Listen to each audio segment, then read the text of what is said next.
এসব বলছি, তোর মনের কষ্টটা কি একটু প্রকাশ করতো।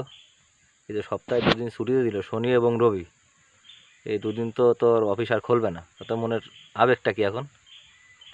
আবেগ পুরো এই জীবন কষ্ট আর নষ্ট হয়ে গেছে। কেমন? সপ্তাহে 2 দিন ছুটি এটা কোনোভাবেই সম্ভব না। হ্যাঁ। 2 দিন ছুটি হইলে সপ্তাহে 5 দিন কাম করলে বেতন কম হইব, নিজের খরচ প্লাস বাড়ি ঘরে সংসারে খরচ দেওয়া হইতো না, এই কাজ আর করা যাইব না। তাহলে এখন কি করা? এটা চলে দেখতে হইব। তো এইখান থেকে চলে যদি দিলে যাবো, অন্য জায়গায় যদি খারাপ হয় তখন? ওই জায়গায় খারাপ হইব না, অন্তে ভালো হইব।